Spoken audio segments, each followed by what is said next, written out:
Quack-a-doodle-doo. What is up, fellow birds of the spiral? It is your friend and pal Fearsome here, bringing you guys a guide on Ratbeard. So let us get right into the game and let's take a look at this companion. At your command. So Now. Ratbeard is a great companion for a number of reasons. His main role really is to block the path of a charging melee unit in particular. Say if a Buccaneer or a Swashbuckler that's outside of fog, or really anyone tries to charge you. He's a great hold the line unit. He's kind of tanky as well, especially since he has a nice Triton song and some other tools, which we'll be going over in just a second.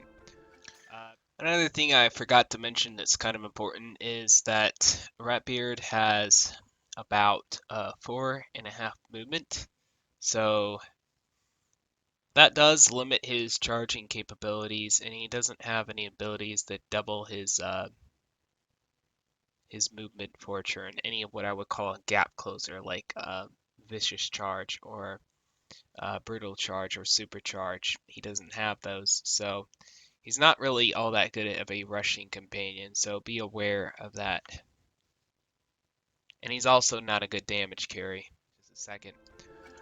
So that being said, let's go ahead and talk about some of his powers. He has a Triton Song, which blocks all melee damage. So all slashy, smashy, and stabby.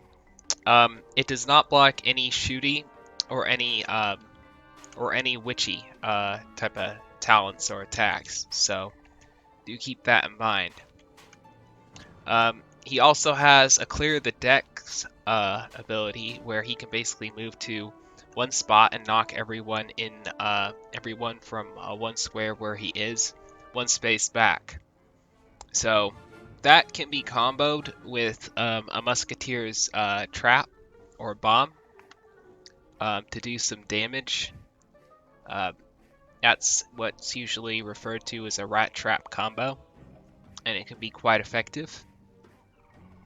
And then we have something right here called the Buccaneer's Smash, which basically does a Mega Strike, and it reduces the agility and accuracy of a unit for 50% for 3 turns.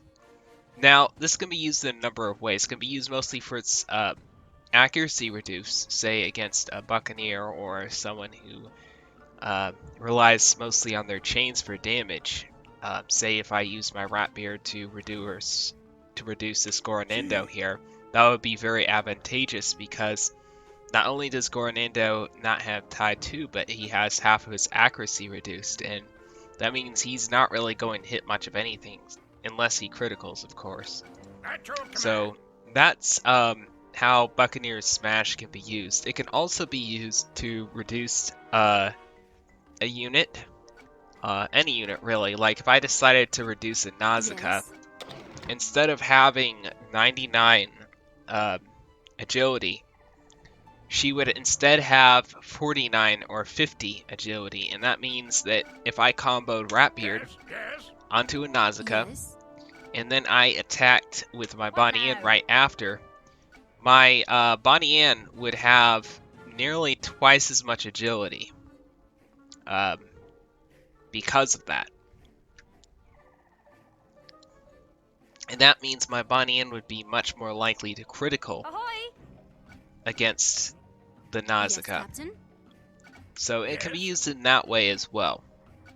Last of all, Ratbeard has a Super Strike, which is, just a guaranteed Super Strike. There's really not much more to it than that.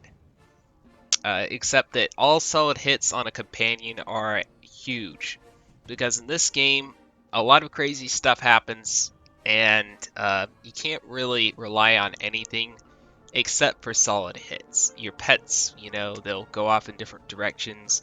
Your epics will sometimes miss. Your first strike, your relentless, etc.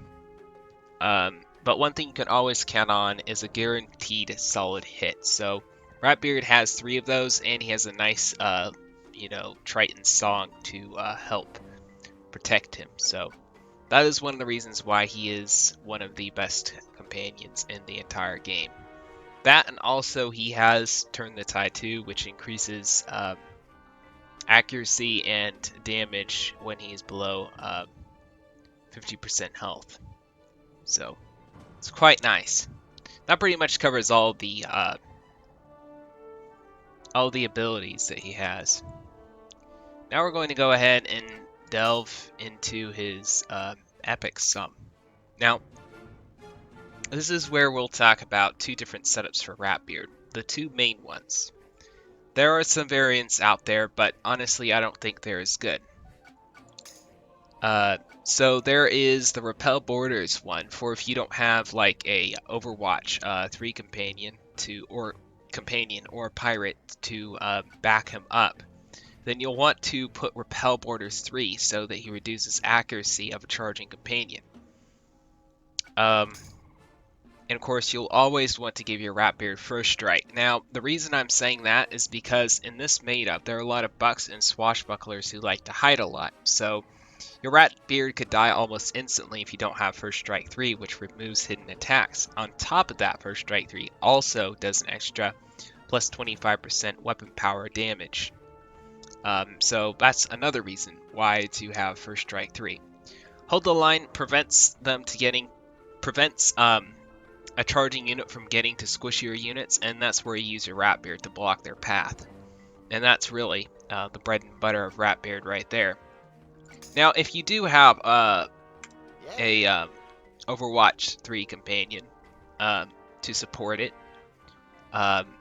that doesn't mean necessarily that you will want to do away with Repel Borders, because Emmett, for example, he only has about 135 accuracy, so if he gets reduced, then he's probably not going to hit much of anything unless he criticals. The main instance when you would not want Repel Borders 3 on your Ratbeard is when you're playing on a Musketeer pirate with 250 accuracy or so, and you're pretty sure that your Overwatch 3 will actually come through and reduce whatever's charging. In that case, it may be more advantageous to go with a setup with Hold the Line 3, First Strike 3, and Blade Storm 2. Okay, that's the exception, okay? I would use that for pretty much if you're a Musketeer and you have Overwatch 3. Otherwise, I would stick with this setup just to be safe, because companions do not have as good stats as pirates, so I would not be relying on a hit from another companion like Emmett. Yes. Okay? So, in case any of that confused you, the secondary Ratbeard setup I talked about, where the Ratbeard is supported by a Musketeer Pirates Overwatch 3, that setup would be Hold the Line 3, Blade Storm 2, and First Strike 3. Alright? Hopefully I made that clear. So, that covers the epic abilities. Let's go ahead and talk about the talents. Alright, so for PvP and PvE, obviously you want your talents to be something like this. And it's pretty standard for pretty much all companions. You want Accurate 4, Dodgy 4, Rough 4, Tough 4, and you want to finish it off with Strength. Once again, guys, some people do like to go, rank 4 Strength, but the reason why I don't is because I don't notice as big of a difference. This right here, rank 4 Dodgy, seems to play a bigger part in Ratbeard dodging, and I haven't noticed a whole lot more criticals, with rank 4 Strength. It's just not worth it to me. And I've done a lot of PvP, so I would know. And I've done a lot of PvE as well. So yeah, that covers the companion Ratbeard. Now let's talk a little bit about PvE versus PvP. Ratbeard is not the ideal companion to use in PvE in most situations, okay? Now, why do I say this? Because he's not really so much of a damage carry as he is of a support champion. He's good for combos and stuff like that, and 1v1s in particular.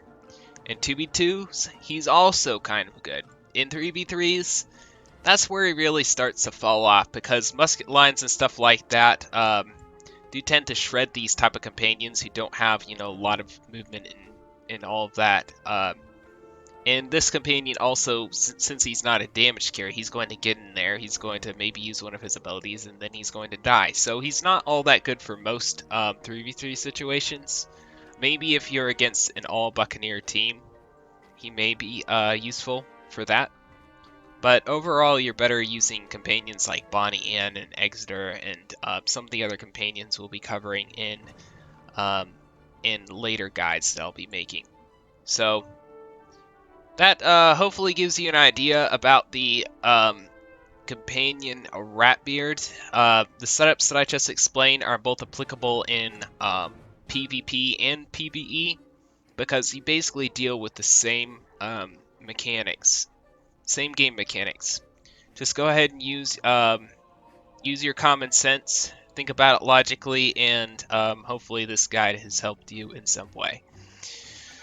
Other than that, it has been your friend and pal Fearsome with yet another Pirate 101 video, because goodness knows I love this game. Hey guys, if you like what you see and you want to edit your own amazing videos with ease, I highly recommend going over to Filmora Wondershare and testing out their drag and drop editor. I am pretty sure you'll be happy with what you experience. It is 100% completely free. However, there is a premium version if you would like to either try out or download the free version or the premium version. Be sure to check the link down below in the description. I am actually affiliated with them now, fortunately. And if you want to see some new work by a new content creator called Strong Richard Hollistone, who also does Pirate 101 videos, be sure to check out the video down below in the description to see what you can do with Filmora Wondershare. And I will definitely be sure to keep you guys posted if there are any type of special deals going on. All right, that's pretty much it.